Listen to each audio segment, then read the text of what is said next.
Well, Jimmy, the key still worked. They let us back in the building. Back, baby. Week two. We're here. I'm Laurie Horesh.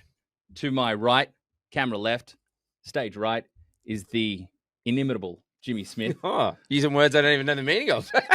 It's could be an insult. I don't know. It's very rare I get Google to flex. that later. I get to flex my arts degree from Royal Sydney University. But let's kick it off quickly in week two. Look, they did let us back in. There was even some bubbly water here for us. Yes. At the start.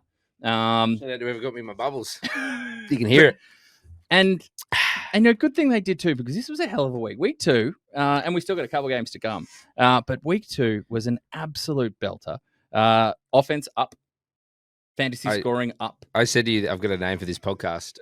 And please welcome to episode 2, Joe Burrow.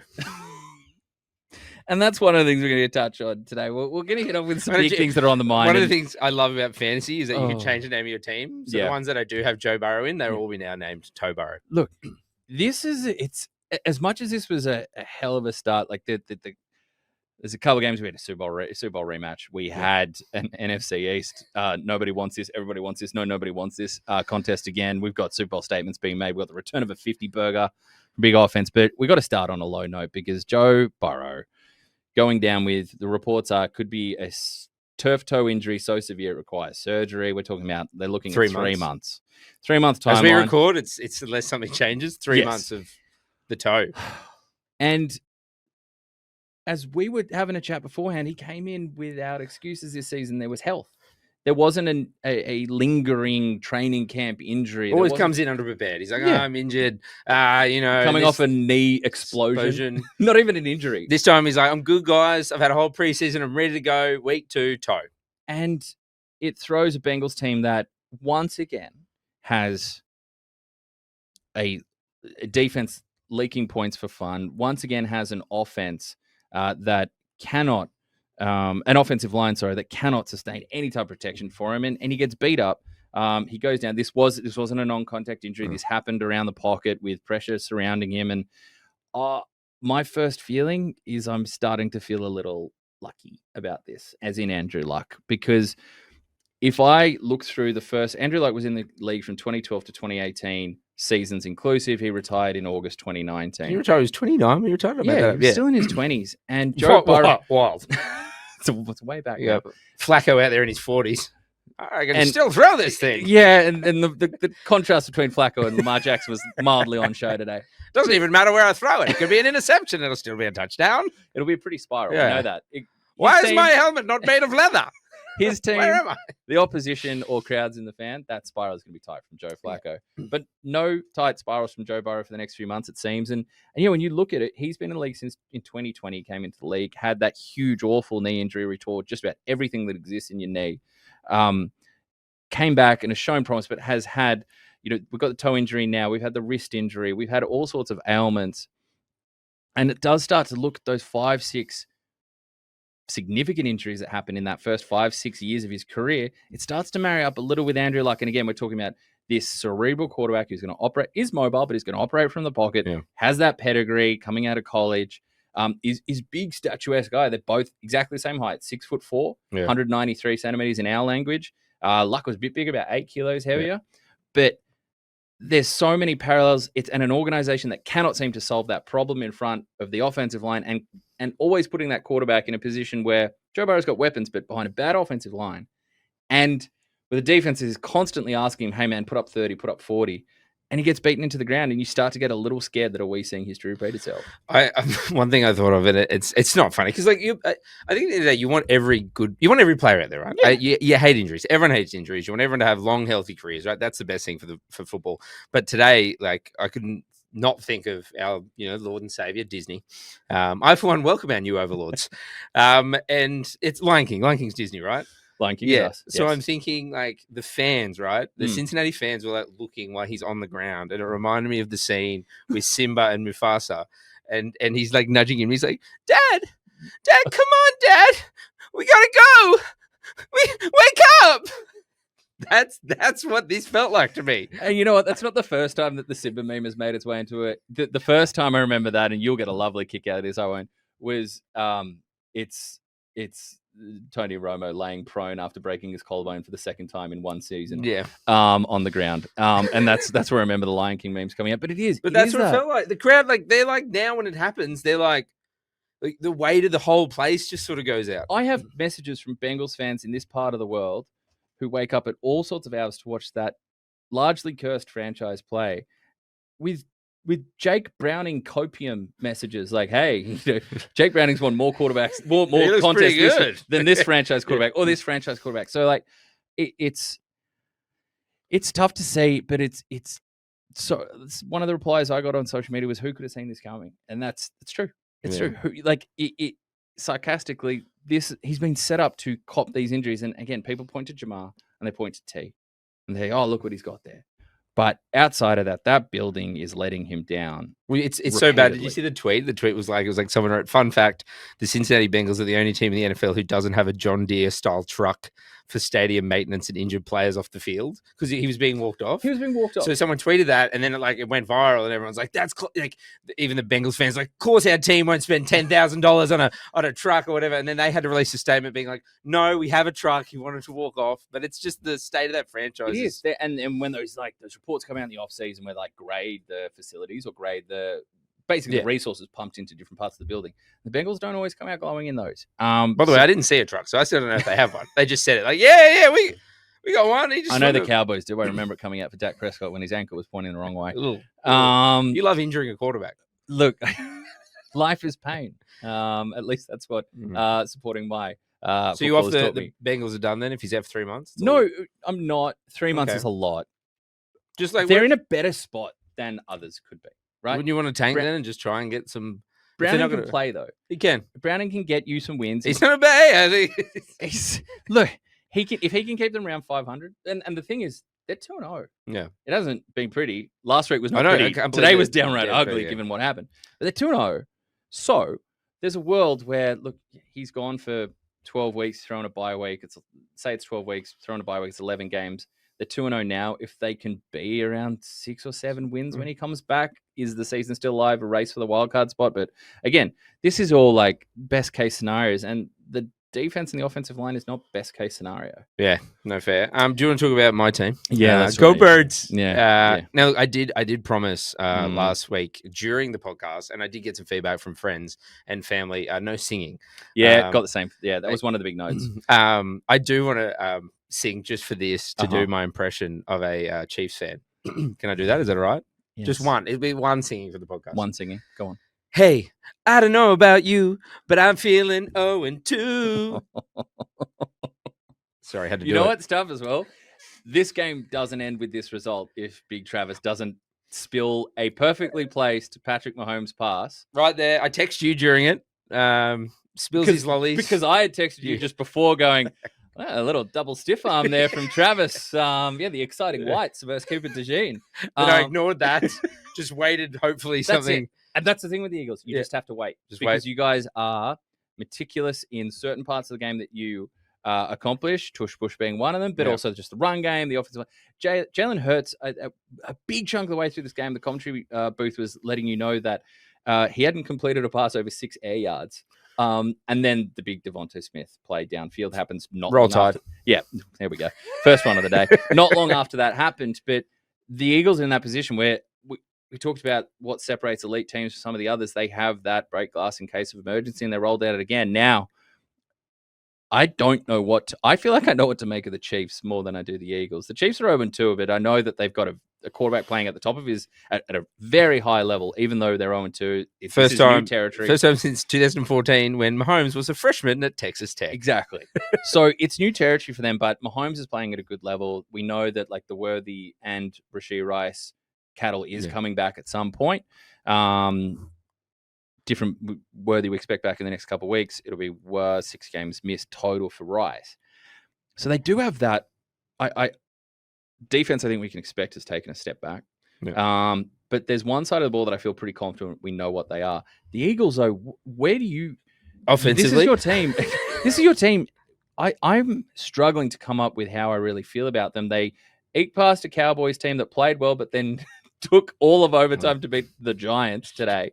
I know week 1 is a little different. And then yeah, they came up with some big plays down the stretch and they leaned on certain things that win for them. But again, without that Miles Sanders fumble in the red zone in week 1 and without the Travis Kelce spill at the goal line on a ball that hit him in the hands and chest, this could be very different. What's your read? How are you feeling? Look, I mean, everyone says that thing about, we've Jalen Hurts has had a different offensive coordinator basically every season, or maybe it is every season of his career. But it looks clunky. But I said to you earlier, I'd rather be 2-0 than 0-2. And my favorite thing here, if I can read this quote from the game, which kind of sums up how I feel about our offense. But hey, we stay winning. Chris Jones, you don't even have 100 yards, he said to one Jalen Hurts. To which Jalen replied, "We won the game. Shut your ass up." That's it. As long as they stay winning and they can figure it out. Yes, it does look clunky. But again, they're 2-0. I mean, I don't know what more you want them to win by more. They're also the Super Bowl champs. They are the Super Bowl champs. And their season hard. This season's hard. Like the schedule is very hard. And to come out, I wasn't confident we'd come out 2-0 after these two games. We talked about the Cowboys are the Cowboys. But still, it's a rivalry game, right? Yep. It's in our division. Like, the win means something. And then the Chiefs are, they've been not defending Super Bowl champions. That's us. But they've won plenty. I thought they played better maybe than their last game. To come out 2-0 from that, I'm like, yeah. And the thing we've seen the Eagles win dirty in it go in two ways. 2 seasons ago, that big winning run at the start where they had that impeccable record, but everyone's going, feels like there's some empty calories here, and it did fall apart. It did. Then they came back the year after. Again, it wasn't pretty early on, but they built, and the signs were like, they're getting this together. Jalen's playing at a higher level, and it leads to a second Super Bowl inside the decade. So this confident, while it can go either way, what we do know is the Eagles have this in their repertoire. They are a team that knows how to win ugly. Look, so it's not surprising. No. I mean, I love my birds. Go Birds, obviously. But so many of them. But the team that worries me is your pick, the Packers. Yes. They're looking imperious at this point. Can I just play some audio for you? Sure. Just this, and you could probably explain to everyone what this is because I sent this to you. Okay. Just to explain some audio here.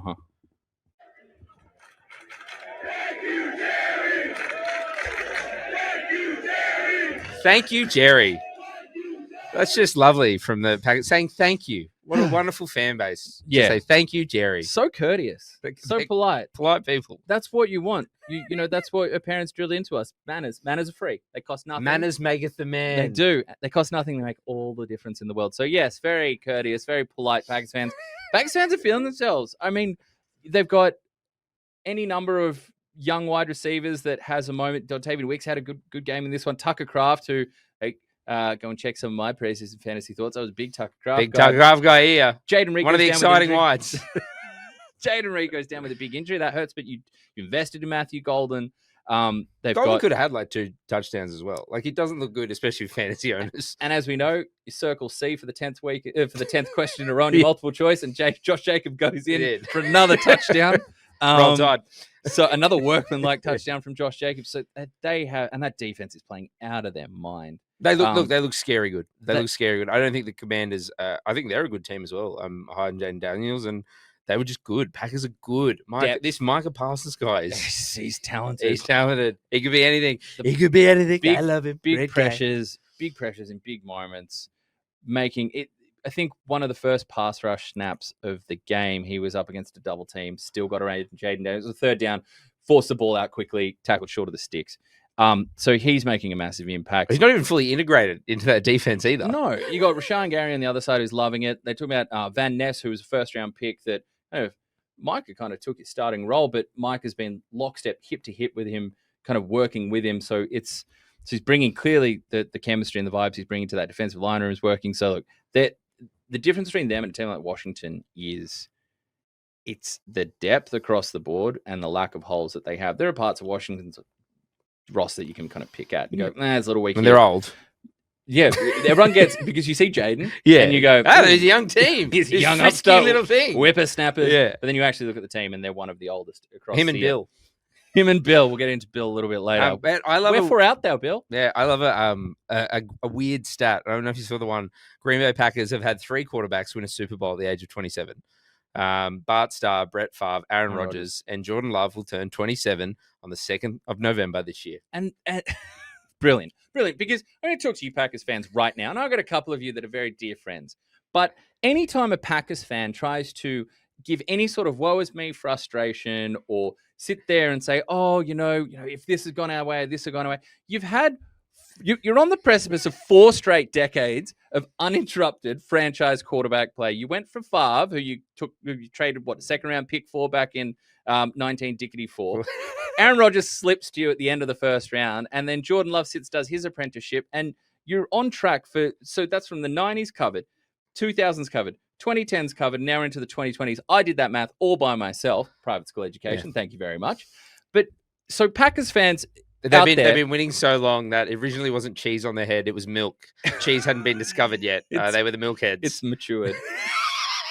It's a nice apple smoked cheddar at this point. Anyone want, look, you want to win a Super Bowl, don't get me wrong, but to do that, you need a good quarterback. And that's all you keep.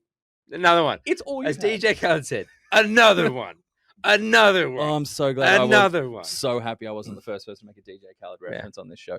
But it is I enjoy watching the Packers play football. This edition of this roster is so much fun to watch. They're my pick to win the NFC Championship, go on to the Super Bowl.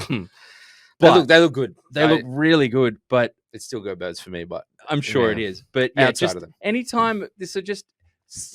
Bring your friends close and treat them with kindness. But if you do have a Packers fan in your group chat, your fantasy league, whatever it is, and they do get a little whingy at any point, just remind them that they might be the most privileged operation in the NFL. They don't even have a crazy owner who turns things upside down for no reason because they don't have an owner. The people's team. So, yes, I think this started with a little glowing on the Packers, but it did come with little warning to Packers fans out there. Just be kind to the other 31 fan bases that make up perhaps your friendship group, because it's not always easy and sane out there for the rest of us, despite your pure football operation. We don't always constantly have great quarterbacks. Now who's this Jordan Love guy? He'll be all right. We don't all just get to cycle to games and just have a live across the road. Yeah, I'll ride my bicycle to the nearest game. Yeah, with the latest bit of aged Gouda that has been presented by the fan base. Must be Gouda to be a Packers fan. Oh, very good. That's the subheading for this episode. Yeah, we had Joe Burrow, now we have Must Be Gouda. The last one we've got here on just some opening thoughts, and this one's thrown out by colleague and a very talented man who helps out with the show, Aiden Box, aka Boxy, aka Commentary, aka Lunch. Lunchbox, that's a great nickname. There's a few out there. His nicknames I love it. Aussies too. We just keep moving away from it. Yeah, you know what I mean. Yeah. Like it's another one. Yeah. Why is your nickname Lollipop? And it's like, I don't know. It used to be Steve, and then it was Brick, and then from there it went. Yeah. Somehow we got onto Willy Wonka, and now we're at Lollipop Guild. Okay, this one came from Dan Jones, and it was just followed by "Is Bro Legit?" After Daniel, formerly known as Dimes, Danny Dimes, and the Colts upset the Denver Broncos. Controversial, the Broncos and Bo Nix. I'm not there. I've seen too much bad Dan Jones, Danny Dimes tape over the years to say that he's completely rejuvenated, but getting into a good system. We've seen it with the likes of Sam Darnold. We thought we saw it with Bryce Young. We've seen it with Baker Mayfield. Getting into good environment can rehabilitated after 1 or 2 teams. Exactly. But legit, no. Who's legit is Steichen. I've been a believer in Steichen, Steich Daddy, and the offense that he's Steichen the fire. Am I right? We've got Jonathan Taylor running for. He looks good too. He could be like top tier in fantasy. He could be like RB1. He could be rushing champion this year. Offensive line, despite some moving pieces over the last couple of years, setting a platform there.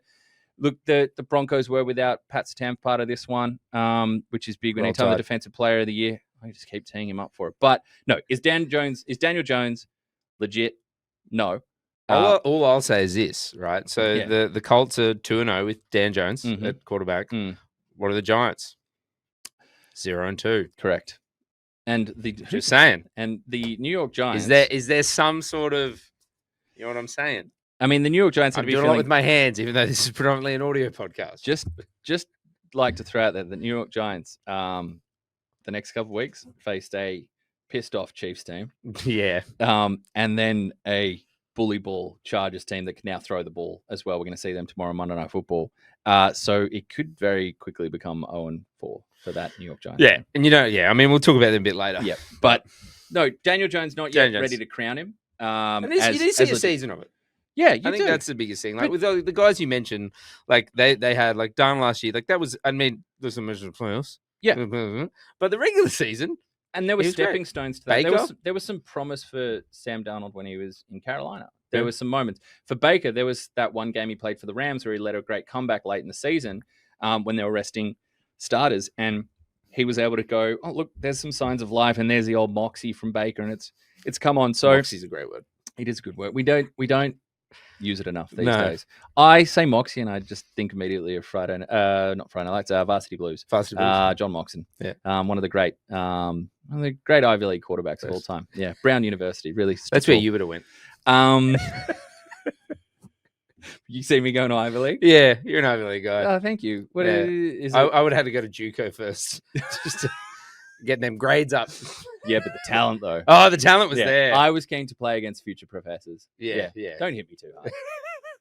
Just handing the ball off. I played a lot of sports. You can throw it, Laurie. No, I'll hand it off to my running. We actually run a fullback here. Does it surprise you to know that I played a lot of sport growing up? Some of it contact. Never broken a bone. Really? Closest I came was, and I'll just why not embarrass myself on the worldwide leader. The closest I came was squad swimming. Yeah.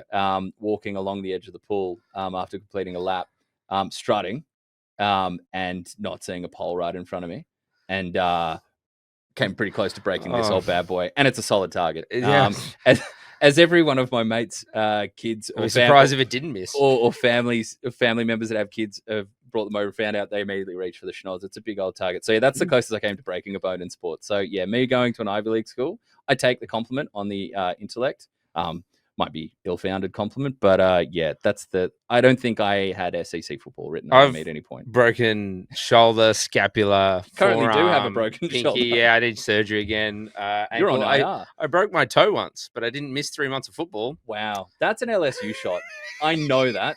You didn't say Roll Tide, but everything about that said Roll Tide. I hate them Tigers. All right, those are the top big line thoughts for us. I am excited. And before we do get off that, I will say, for those wondering about the end of that game and the leverage penalty against the Broncos, where there was a missed field goal attempt. It's leverage penalty is 15-yard personal foul. Obviously, completely changes. One, it gives you another go, changes the game.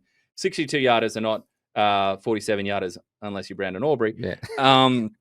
But look, is that winning fantasy is that leagues, a flag? Aubrey. Essentially, what you're not allowed to do, guys, is on any one of the blockers on the offensive, what looks like the offensive line, but the blocking unit there that are blocking for the kicking team. The team trying to get over and the defensive side of things can't put your hand and like piggyback yourself up, launch yourself up, leverage yourself up to try and block. Pushing yourself up. Exactly. Yeah. Like we would have done in any game of, whatever you called it in the park. Could you put yard. a knee? Could you do like an AFL? Yeah, like a specky or like, we're we're all playing, like just putting up bombs in the park and 16, 11-year-olds in year 5, we all run after it and 3 of us get concussed and one of us catches it and starts trash talking. So, speaking of AFL, who do you think would be great in the this week on crossovers? Yeah. So look, was it a penalty by the letter of the law? Yes. Does this probably happen on like 96% of field goal attempts? So I understand Broncos fans being salty, but I think underneath that saltiness, Broncos fans are a little frustrated that this is what it looks like because they were expecting, like a lot, right? Like Jaden Daniels believers, like a lot of people coming into their second year with a second-year quarterback, expecting that linear growth. It doesn't always work. That frustrated scenes. A little bit of back chat from Bo Nix on the sideline, a little bit him and Sean Payton getting into it. But for all those like teams, like, the start of the season, I know we're 2 weeks in, that do well, and those teams that sort of fall down right and do bad, there are teams in the middle that aren't as good or aren't as bad. Yeah. You know what I mean? And then it becomes a mental thing. Yeah. You can't let it exacerbate. Yeah, absolutely. And also, it's September. Oh. And these are the wonkiest weeks of the season. And on those teams that kind of sit in the middle, let's get to some quick hits here. Yes. We're going to move through these. This is tempo.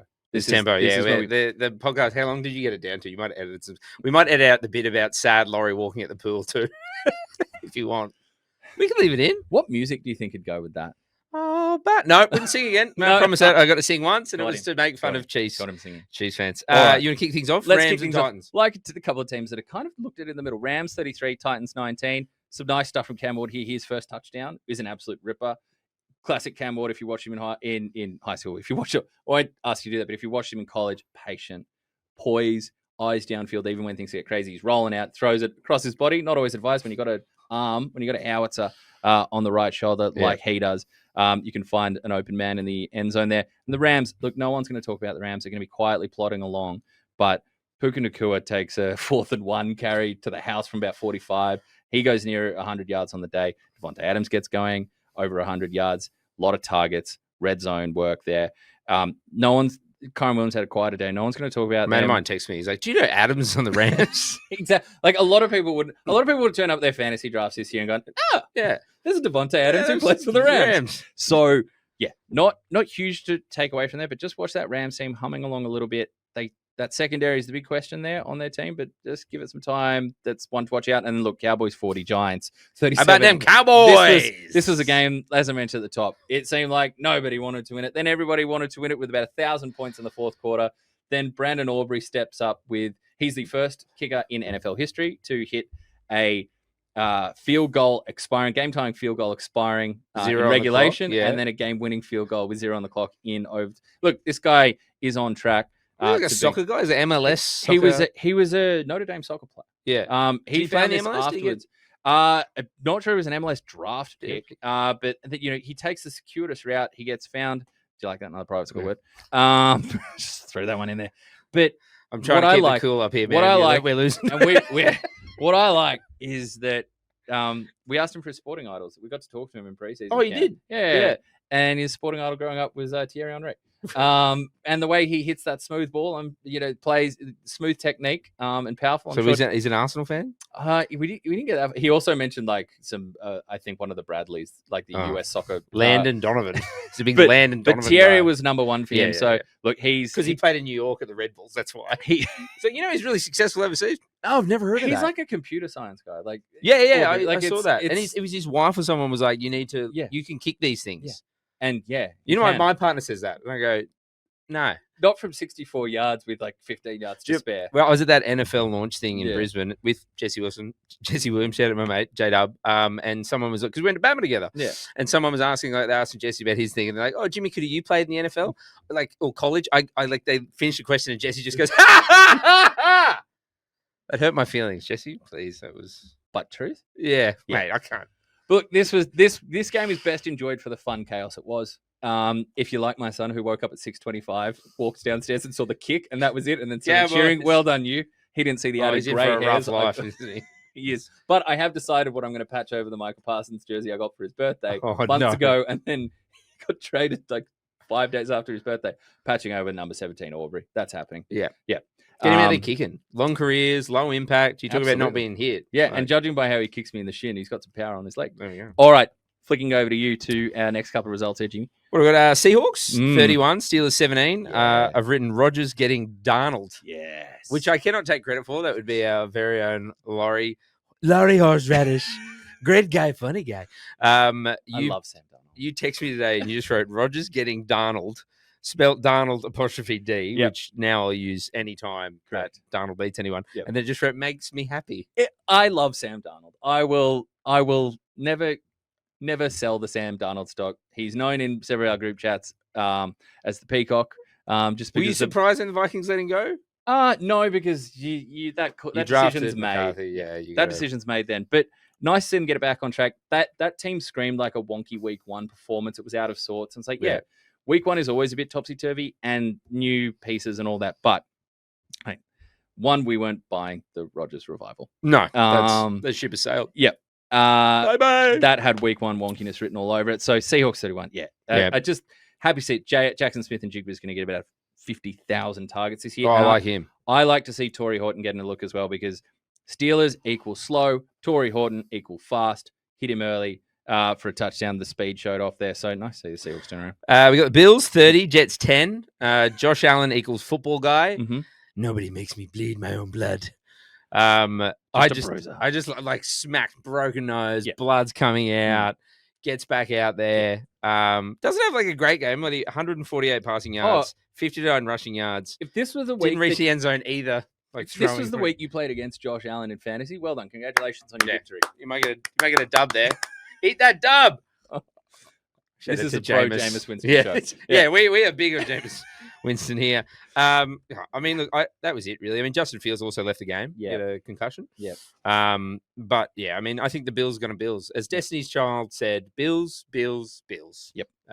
They're my Super Bowl pick still. Josh Allen, if he played Australian sport, would 100% be labelled a bruiser.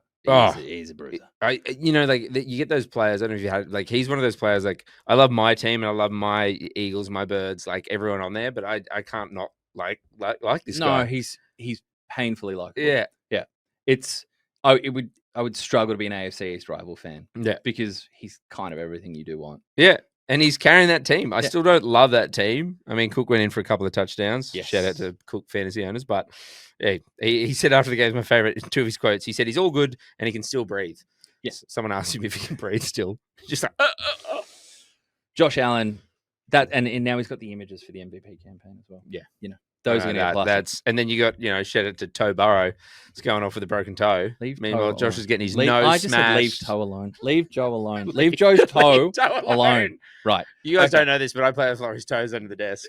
We're both pantsless and shoeless. You wonder how the quick chemistry happens in just week 2? Got to lean in. Yeah. All right. Okay. Patriots 33, Dolphins 27. Talk about not football, guys. Mike McDaniel getting cast under that shadow right now. Oh, can I play this? I forgot I had this. Ready? Yeah. Cue it up. To win games, you have to win the game, not lose the game. Honestly, that's getting close to win games. You need to score more points than the other team. To win games, you got to win games. You got to win the games. He did not look good. They did not win the game. Bizarre return touchdown to return touchdown, back and forth. Little tit for tat in this one. Drake May. Those who were panicking in week 1. I had a bit of panic. There was a lot of panic. There was some high-profile panic from high-profile Pets fans. Yeah. Out there. I'm not going to say anything name for name, but there was some big panic. Drake May, not a totally clean game, but a far more productive one. Counts for 3 touchdowns, 2 through the air, 1 on the ground, showing the dual threat capability. I don't know if the hero wide receiver is going to come through at any point for the Patriots this season, but you're not high on Stephon Diggs. But Keyshawn Butte, I love Butte. Yeah, you know what school he went to though? Where did Butte go to school? Keyshawn Butte, if my knowledge is correct, went to the fine school. Don't say LSU. Of Louisiana State University. God. So you heard it. He said he loved an LSU Tiger. No, I was making an ass joke. Don't hold me to that. Well, I said I love Booty. Yep. I wasn't talking about the wide receiver. You were talking about LSU's own Keyshawn Booty. Hurts. There's too many players these days. You can't keep track of everyone. And then transfer portals. You need to cut 3 of them. Yeah. Sorry, Booty, you've been cut. Yeah. You were the hardest. Look, but so Patriots get a win that kind of just calmed a little bit of that panic. And that was one of my things that I wanted to talk. I'm going to insert it right here in quick hits. Everybody, we wake up at 3 a.m. on the East Coast, except in your fine state when... Oh, no, they're 3 a.m. right now. They're on the Queensland, same the same at the moment. Queensland right now. We'll lose them soon. We're waking up before 3 a.m. Apologies for whatever time it is in South Australia and Western Australia when you get up, or our fine friends in New Zealand. No, it's better for you. You guys get a lovely time. Perth. Don't panic. We don't have the energy for panic. You have energy to wake up, tune in, Disney Plus. That's where you get Red Zone this year. You have the energy to tune in and enjoy football. You don't need to panic about week 1 and week 2 yet. So teams like the Patriots, take a breath. You've got 30-odd points on the board. Bit of special teams love in there. Bit of Drake May work. The Dolphins, we're going to touch on you a little bit later, but that is going from bad to worse in a hurry. There's a hot take in hot takes to do with the Dolphins. All right. I'm keen to talk about. So moving on from then. 49ers 26-21 to the Saints. Return of the Mac, baby. Return of the Mac. Mac Jones Roll Tide. Mac Jones gets that. Call him Mick Jones. Coming up on a menu near you. Yes, Mac Jones gets a big victory playing for the coordinator and the head coach that people thought he was going to go to years ago with Kyle Shanahan.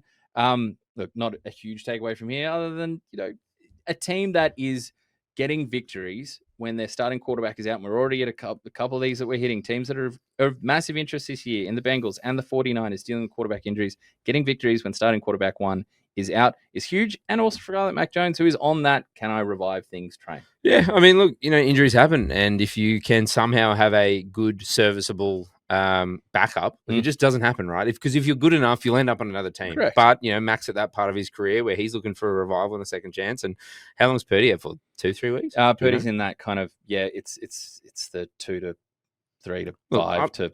Yeah. Yeah. I thought he looked good today. Return to the Mac, but also it is the Saints, and I'm not high on the Saints. So we'll just see more from Mac. Nice to see Christian McCaffrey again. We're talking about panic. There's so much panic. Maybe more justified in week 1 when the calf issue was raised, but doing it like a very symmetrical 55 on the ground, 52 through the air. And Juwan Jennings, having a nice little day out there as well. Again, coming off injury, but Juwan Jennings, when all else fails for the 49ers and everybody possible is hurt, JJ. He's the Juwan. Yes. JJ. He's the Juwan. Thank you. JJ's good at wide receiver. Whether they're good at quarterback, TBD. I got Ravens 41, Browns 17. Now, you mentioned getting up early, right? I've written here, bad day for Derrick Henry fantasy owners. Oh. Because like a lot of my friends don't get up early, right? And I get it. You've got jobs, you got life, commitments, family, whatever. You'd like to watch the game later or whatever. Mm-hmm. And there's a guy in my office who like walked past. I do breakfast radio. So like the show starts at 6. I'm in there at around 4 or 5. And he's like, come on. He's like, mate, I haven't seen he's like, just coming out. He hadn't watched any of it, right? And I knew, he said, he sees Ravens 41 on the box score. And he's like, so obviously, Henry's had a day. Yeah. But a positive game script. Yeah. Touchdowns galore. Yeah. Yeah. Nothing. Maybe they ran heavy to try and, neutralize Myles Garrett or something. Absolutely not. No, anytime that Derrick Henry can have the same yards per carry that Austin Eckler, who tore his Achilles, it's a tough one for the fantasy owners. But yeah, Lamar Jackson also becoming known for throwing the quietest, most subtle 4-touchdown, no interception games out there. Barely raise an eyebrow. Doesn't even have 30 passing attempts. But another big day for the possibly should have been MVP 2024 as he mounts his campaign. All right. Moving forward. Shout out to old man Joe. Sorry, he threw that. We made the joke earlier. The only way they were able to get a touchdown. Yeah. Lions 52, Bears 21. Ben Johnson, who? I think Laurie and I were both very, very vocal about the Lions were missing one Ben Johnson. Now it is Ben Johnson, who dat. Mm-hmm. Shout out to the Saints fans out there. Can I introduce you just a quick ad from our sponsor, if you're right? Yeah, sure. Hi.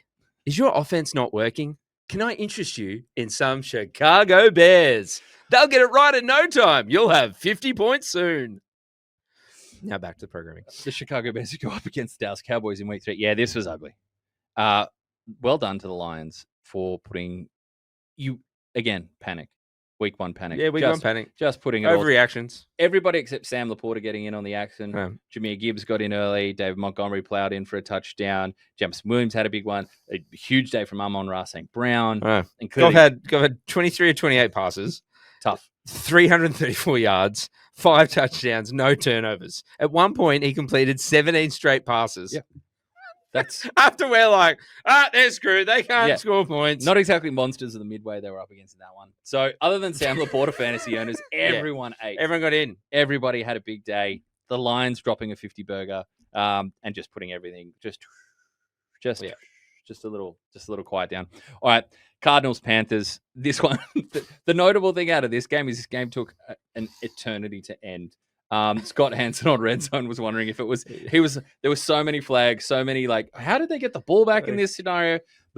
The Cardinals, he came back, the screen's still on. He's like, the Cardinals, as far as soft opens to the season, Saints Panthers is a solid rub of the green to get your 2-0 start underway. Yeah. There's not much we can say about the Cardinals that carries merit until they play some stiffer competition.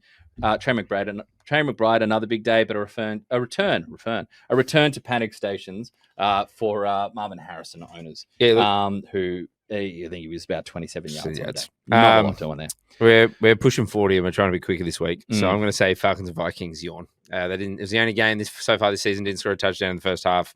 I think here's a quote from Kevin O'Connell. He said, "We take 1 step forward and 2 steps back." That game, that Vikings Falcons game owes an apology to those that woke up at 2:30 because that was tough. That was tough around lunchtime. That was a tough one to plow through. But that takes us from the quick hits to Hot Mic, baby. The Macca's Hot Mic, brought to you by our friends at McDonald's, where we open it up to you. This is people's time. This is where you send in your voice notes, and we revel in your glory, your bliss, your agony, your therapy that you might need, your football therapy, perhaps some fantasy aches and pains. So we're going to kick this one off from Nick, who touches on a very viral player who went a little missing. He'd been popular all through the preseason, but went all too missing on Thursday night football. Gents, what's doing with the Commanders' backfield? Now that Eckler's out, clearly Bill will get lots of run, but can someone explain to me why it took Eckler popping his Achilles for this to happen? especially after they traded Brian Robinson Jr. Like, if they don't have faith in Bill, how can they make that trade in the first place? It just makes no sense. Can you explore this a little bit for me as a fantasy owner that's very frustrated and has made the wrong decision 2 weeks out of 2 with Wild Bill, Ja'Cory Krosky-Merritt? Thanks, guys. All right, Nick. Yes, this was bizarre because Washington Commanders and all the love and tough matchup against the Packers, 3.5 yards per play. Not good. Austin Eckler, who got the bulk of the carries and the receiving work, 2.1 yards per rush. That was before the injury. He goes down. It's awful to see. Eckler's very much loved around the league. I think everybody's had him on their fantasy team at some point. Yeah. He's very cherished, but we don't know what the future of his career looks like with a big Achilles injury there. But for the minute amount of touches that Merritt got, that Bill got, over 4 yards, he was at 4 or 5 yards per rush. The Commanders couldn't buy that at any point. The passing game wasn't working. The running game was futile without him in there. And even down by 7, 10, even 14 points midway through that game, they needed to get something going. And that was bizarre from Cliff Kingsbury. I have no idea what was going on. I think the decision's been taken out of their hands and they're going to have to thrust him into more of a full-time workload. But you're sitting there watching this game, whether you're a true Bill believer, you just happen to get him in fantasy because you wanted a piece of the action, or you're a skeptic. I've spoken to people across the spectrum of Bill belief, and they were utterly gobsmacked at why he wasn't seeing more ball in a game where the Commanders desperately needed answers. There was one sitting there, a lever to pull, and they turned completely away from it and end up getting heavily outclassed. Yeah, don't understand it. They got to play him now. Brian Robinson Jr. rolled tide. He's been traded. Austin Eckler's now. Eckler is injured, and it's now kill Bill because who else? Yep. The team's just going to come for him, but you got to run him more than what he had. Four touches, four carries. For 17 yards. Hey, 4 for 17. Austin Eckler had 8 for 17, and Jaden Daniels had 7 for 17. So, yeah, the edge of 17. Wasn't that? One wing. No, we're not allowed to sing. We're not allowed to sing. Right. Okay. Next one here. Now this one is peculiar from our friends across the ditch, apparently. Hey mate, just tapping in, sending a voice note here from the beautiful city of Auckland, New Zealand. I believe you. How good are those birds? How good are the Eagles, mate? I think everyone was thinking it was a fluke last year, but looks like they've gone and got the job done once again. Let's go Birds, baby. Yeah, I don't know who sent that in. Yeah, it could be anyone. I Definitely don't know not that me. Your Kiwi accent is as good as your Trump impersonation, but I like them. Go Birds. Shout out to Jimmy. This is a professional operation. We have fine people at McDonald's on board. And you're calling in with your alias from New Zealand just so you can get another bird. I'm surprised you didn't say roll tide. Yeah, no, look, I mean, next week I was going to go South African. Oh, yes, I'm here from Johannesburg. I'd just like to say go Birds. They're very big over here, and I'm looking forward to seeing them in the Super Bowl. That's just me. I'm just going to do just birds impressions the entire time. That is actually from Liam from across the ditch. Shout out to Liam. So shout out to Liam. Yeah, look, mate, the winners are grinners. We touched on the Eagles a little earlier on, but I think the one thing about that team and hearing from guys like Jordan Mailata when they were down in Australia and hearing from them in preseason is they're trying to put the idea of defending Super Bowl champions. That's not a thing. Doesn't count. Yeah. All we are is the 24 champions. We're not defending anything. We're building. Sometimes people say that and they don't mean it, but these guys do. Yep. For Jordan, he didn't grow up playing it, but also if you met Jalen Hurts, he's an odd cat, and I'm an odd cat, so I know. Yeah. He does not care. He didn't touch it. Remember, he wouldn't put it on. He wouldn't put the ring on. No. I would not be like that. I would have been an absolute menace. You would have let yourself go. Would have had a framed picture of me wearing my Super Bowl ring and then bought a billboard at Times Square. That would have been out of the league a year later after you won. I would have tried to get the installations you get and live on the sales on the Opera House. I would have tried to get that going. Yeah, there would be no shame in my game. Right, next one coming in. Now this one we did the to say the heat was turned up.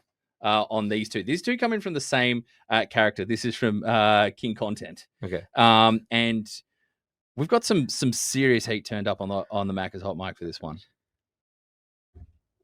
Hot take number 2. Tyreek still goes off for 1,000 yards. He has to. He needs the financial incentives after all these kits. Hot take number 3. And this is bold because everyone thought they're probably going to be one of the worst teams, if not the worst team. Saints make the playoffs somehow. My reasoning is Rat wouldn't be as bad as anyone thinks. Look at the stats to start the year. and they've actually got a sneakily good receiver core. Wow. I mean, shout out to the kids. That's what it's about, isn't it? Yeah. Family-friendly show. Look, Tyreek Hill going for 1,000 because of whatever happened last season. And you guys, if you've been on football Twitter, football TikTok, football Instagram, football YouTube, wherever, football 4chan, you would have seen the memes over the 2024 season stats of Tyreek Hill. But speaking strictly about like this season, he is not long for that Dolphins team. You're seeing the frustration, the different points, in press opportunities. He's Tua was like having a go at him, saying he should have run back, we should have tracked the ball. There's a moment where he runs a pretty clean route, looks explosive because there's lots of talk about him losing a step, gets into an open spot, and Tua, overthrow. He throws it. Is that the one you're talking about? You could have stacked 2 Tyreek Hills and that wasn't hitting him.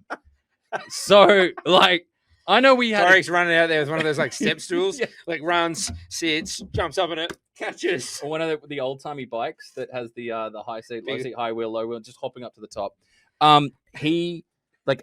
We had a good crack, and deservedly at the Dolphins last week.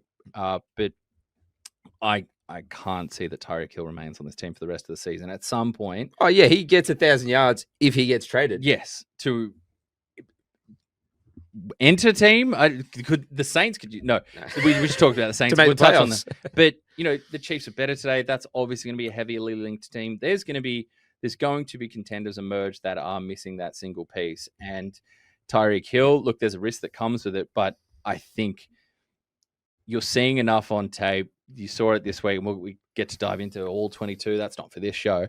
We get to do that through the week and learn a little more behind the curtain. But I think that, there's enough juice there for Tyreek Hill, and there's enough negative energy that this is heading towards a divorce. So, I think he gets 1,000 yards because I think he does it on a different football team. Because I think he's definitely traded, and that means 1,000 yards to him. Saints making the playoffs. No, Straight up. No. I mean, I'm not. I don't understand. I don't get it. They're 0-2. I think everyone was like talking about them. They'd love to have a Manning. I mean, I don't know if Arch he might leave. Texas may ship him out. I think Arch has got a couple of years of football left in him at this point at the college level. Yeah. Look, as for the stats are better than they seem. Look, he did have 207 yards, 3 touchdowns, no interceptions. Looking on paper, if you box score checking, is better. Not so much last week where it was a donut. Look, no interceptions so far this season, so that's good. That's taken his NFL career numbers to 7 touchdowns and 5 interceptions. Yeah. Prolific there. I don't think the Saints have the roster depth on either side of the ball to make a playoff run, but I will say he's not wrong. King content. He's not wrong about the wide receiver room because, Chris Olave, if he can stay healthy, will be productive and will pace them in receivers. You're seeing moments from guys like Rashid Shaheed, who, he's never sexy. He's certainly never a sexy fantasy ad. I think maybe it's the jersey. I think the jersey number contributes to it.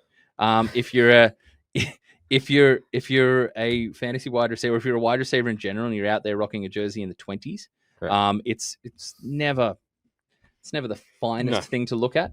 But Alvin Kamara continues to be. I believe they used to call Frank Gore the inconvenient truth, and Alvin Kamara feels like he's perpetual. Yeah. And he's inevitable. He will not go away. He will not stop producing. So no, it's not going to end in a fantasy season. It's not going to end in a Cinderella run to the playoffs, but credit to the Saints. They've been far more competitive and professional than we thought. And, Kellen Moore is doing the best that he can out there. We miss you, Kellen. We both miss you. Yeah. Come back, Kellen. This is a pro Kellen Moore show. Yeah. All right. That has been the Macca's Hot Mic, brought to you by our fine friends at McDonald's. Oh, good heat level. I've got some in the chamber here, by the way, guys. So please send them in. Keep sending them, yeah. For the weeks that come, drop them in the DMs, in Jimmy's DMs, more than open. 3 a.m. That's when you really cook it. You can find all of Jimmy's prolific socials at Jimmy Smith D. Yeah. And Loz's is it Loz ESPN or ESPN Loz? ESPN Loz. Yeah, that's all right. We've got them all backwards. That's good. Yeah. Slide in the DMs, guys. Let us know your hot takes. We've got some fantastic ones that's sitting there that'll be around for future next week in editions of the Macca's Hot Mic. But now we move on. Now we go to. Well, so we're doing well. Laurie and I tried to get to 50 minutes. We're at 50, about 50 now. We're about 50. Okay. All right. We're going okay. Yeah. So, but we are going to keep the tempo up. Yeah. Look, it is time for We've Got History, brought to you by our friends at StatMate. And we got 3 kernels of wisdom, statistical knowledge, referring to tomorrow's games, the Monday Night Football doubleheader slate, which you can catch, of course, on ESPN. Catch your NFL on ESPN on Disney Plus. Disney Plus, baby. So we got 3 here, and we're going to kind of do this, not 2 truths and a lie, but 2 truths that we're really believing in here, and one that kind of, okay, we're steering away from this one. These are the 2 that Seems we're like a bona fide lie. in. Yeah. Seems like a little bit, there could be maybe some empty calories here, Yeah. maybe a little. My test analogy. They can't keep doing it. Yeah. Because that's what this is about. These stats are what they've done, but at some point it's got to drop off. And what they're It shaping can't be up. C the whole time. Josh Jacobs. Yeah. All right. So first up, Jacoby Myers, want-away wide receiver, put in a trade request. Reportedly, averaged 68.5 receiving yards per game in 24 for the Raiders, and he kicked off the season with a bang, nearly 100. He had 97. He'll be looking to keep the hot streak alive against those Chargers. Mike Evans, talk about inevitable. Averaged over 80 receiving yards per game last season as the team heads to Houston to play a very good defense and take on that Texans secondary. Evans will be ready to go and continue that streak of that number rolling. Nico Collins was a touchdown machine at home last season. 1 touchdown or more in 86% of his home games up against that high-flying Buccaneers team with all that offensive potency. He'll be looking to help the Texans bounce back. So looking at those 3 prospects, Nico Collins, keeping his home touchdown streak or form going. Mike Evans, over 80 receiving yards, as he did so often last season, 2024. Or Mr. Myers, with his interesting off-season narrative. 68.5 receiving yards, his average mark last season, up against that Chargers team. Which 2 do you believe in? And which one is... Just smelling a little fish. Smells, it doesn't smell quite right. I think Jacoby Myers. I don't know. I think we're both high on the Chargers. Yep. I think that's a big, angry team. I just don't think he gets there. I like Geno Smith. I like some of the Geno Smith. Yeah. Brock Bowers looked bad, now trending towards playing. Yeah. I mean, if he doesn't play, I think you'd see a lot more. Yeah. But from everything I've seen, Bowers is going to play. So I mean, he's going to see a majority of the target. So I think that's a lie. I think it's a lie, and I also think a team. I don't know how they go with the time of possession in that game against a Chargers team that can run the rock, and can, as we saw, spread it out in the new age. Who is this? Exactly. What is this team? I agree with you there. I think the Buccaneers Texans will be a good game. I like the Buccaneers. I think the Texans obviously 0-1. I think they need to play well. I think CJ, your boy, needs to play a lot better. So I think there's I can see there being a high scoring game as well, even though there's some great defense there. Yeah, I'm interested to see that second, like when you've got Derek Stingley out there. Sorry, LSU. Yeah. You got guys like Derek Stingley out there. Some of the talent they have in the secondary up against the strength of it's a strength on strength battle there. Yeah, because you do have Evans, you've got Ibuka. Shout out to Ibuka. So I think it's an interesting strength on strength battle, and then can the Houston Texans come up with some sort of solution to keep CJ Stroud upright that isn't 3 yards in a cloud of dust, 3.5 yards in a cloud of dust for the great Nick Chubb, who perhaps isn't what he once was. I can see the Buccaneers being 2-0 here. I love a little Monday Night Football doubleheader. Yeah, it's just a little extra juice, a little extra juicy steak to sink your teeth into on a Tuesday our time, and the most of your fantasy league is up for still massive results to be decided. Yeah, because there's 2 games. It's 2 games. There's 1 game, there's only, but 2 games. There's 4 teams. There's a lot of players out there. Yeah, and on these teams as well, with some of the talent that have been accumulated on those rosters, it makes for a very fun little Tuesday our time. But that has been we've got history brought to you by Statmate, and in summation, Mike Evans, Nico Collins. We believe you continue. Jacoby Myers. Sorry, Jacoby. Sorry, Might be a lie. Might be a lie there. All right. I've thrown together a little quiz. Now, this is something Laurie and I have discussed many a times, maybe over a few beers at the pubs. While Laurie either orders a steak and chicken, but just with potatoes. Yep. As that's the type of guy he is. This is Jimmy's Blitz. I'm going to blitz you some questions. All right. So these are multi-choice as well. So we've gone like around 55 now. I think we're good for time, but we'll try and keep this punchy. Let's go punchy. All right. This is 10 questions. Question 1. Now, again, this is from these. So you're going to get 4 answers. This is not. So I'm about to ask you what quarterback threw for the most yards in week 2 from these 4. All right. So again, it's not every quarterback. You only got 4 to pick from. Open box score. Yeah. What quarterback? Laurie's like just Googling. What quarterback threw for the most yards in week 2? Was it A, Dak Prescott, B, Daniel Jones, C, Russell Wilson, or D, Jared Goff? Give me C, Russell Wilson. Certainly was, mate. 450 yards, career high. Four quarters of Dan Marino, and then one overtime of back to Yeah. Russ. He's back. No, he's back. He's back. Question number 2. What rushing back rushed for the most yards in week 2? Was it Tony Pollard? Was it James Cook, Kenneth Walker III, or Christian McCaffrey? It's not McCaffrey. He was down in the 50s. He had 55 yards, correct? Yep. You give me Tony Pollard. Who are the other two? James Cook. James and Cook. Kenneth Walker III. James Cook broke a really long one. Let's go James Cook. James Cook, correct. Yeah. 132 yards, Nailed baby. it. There we 2 go. Question 3. What team is undefeated after week 2 from these 4 teams? Okay. Is it the Dallas Cowboys? No. Is it the Washington Commanders? Certainly not. Is it the New York Giants? No. Or is it the Philadelphia Eagles? Yeah, cool. It's the Eagles. Move on. Next question. Question number 4. Uh-huh. Who had the most fantasy points this week? Okay. Was it Malik Neighbors? Was it Jamar Chase? Was it Amon-Ra St. Brown? Or was it Drakey May? Oh, I like throwing the quarterback in there. I was going to go 4 wide receivers, and then I was like, I'll just sneak in a little. Drakey again. What he threw for 2, ran for 1? Yardage is tough because I don't know that Amon-Ra St. Brown had the most yards, but he got him for 2 touchdowns. So give me Amon-Ra St. Brown. Amon-Ra St. Brown with 39.2, baby. Oof. All right, he hasn't missed yet. Question number 5. Who has the least fantasy points this week? The least. God. We Did you have. just go check one of my teams.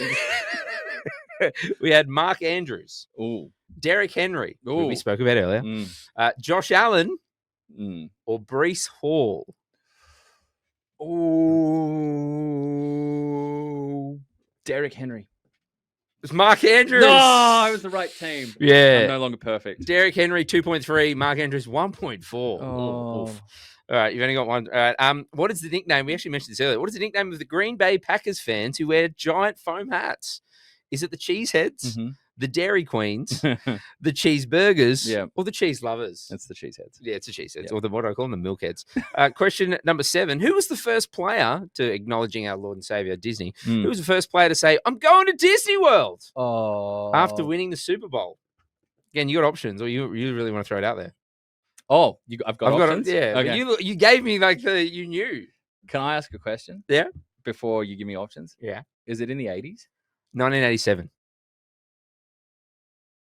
Do you know who won in 1987? Is it Jim McMahon? It's Phil Simms. Oh. Phil Simms, 1987. One of the options was Mickey Mouse. Who did you have for me? I'm Phil going to Disney World. That's good. Well, can I do that, though? Because they can't sue me. I'm not an employee of Disney. Is this how it works? That's totally how legals work. Yeah, cool. Yeah. We'll be visiting Running them that after next the week. podcast. Oh, go Birds! I'm putting in a deal. No. This is a hot take with Mickey Mouse. All right, we've got.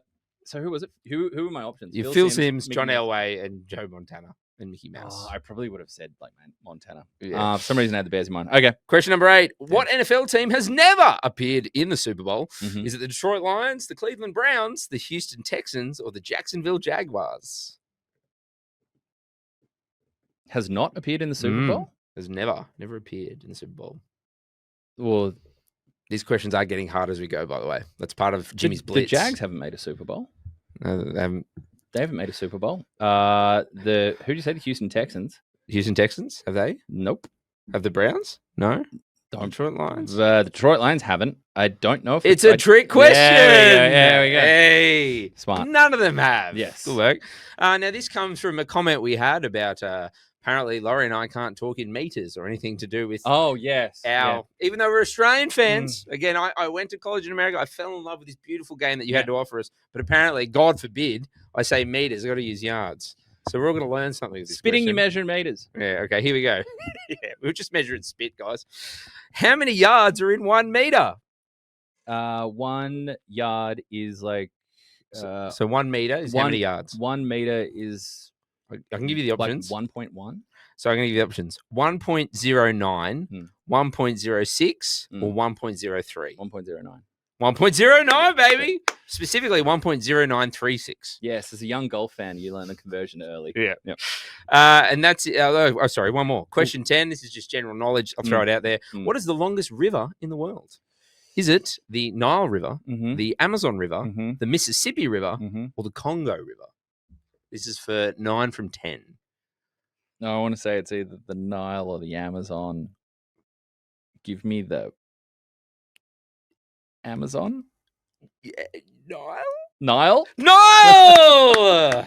Well done, Loz. That was Oh. Jimmy's Blitz. 9 from 10. The Nile River is 6,650 kilometres. The Amazon is 6,400 kilometres. Well done, mate. Well done. Geography, Congrats. never 9 my from 10. best. What's the time? How did we? 1 hour. Bang on, 1 hour. baby. There we go. Yes. 10 minutes over. We'll try and get it quicker. We're getting there. We're getting there. Hey, this is a growth. Soon. There's a growth process. Soon. I've been quick my whole life. we're Ask my partner. It's nice to run long for once. And on that note, That was NFL Afters. that was NFL Afters for week 2. We're so happy for all of you that have been joining us through 2 Like, weeks. subscribe, leave Absolutely. a review, share it with your friends. Best- Review even if you haven't listened. I don't know how Absolutely. you'd make it to this part of the podcast, but yeah. Best reviews, best ratings, best comments, feedback. Jump in the comments, let us know. We will read them out. Some of my favorites from week number 2 were please less singing. There was certainly a fine comment about maybe tone down some of the vocals when it did come to Usher impersonations and lift up the tempo going through the game. So that's fine as well. And another one that was just we really love the early season chemistry. And It was good, mate. We crushed it. Absolutely.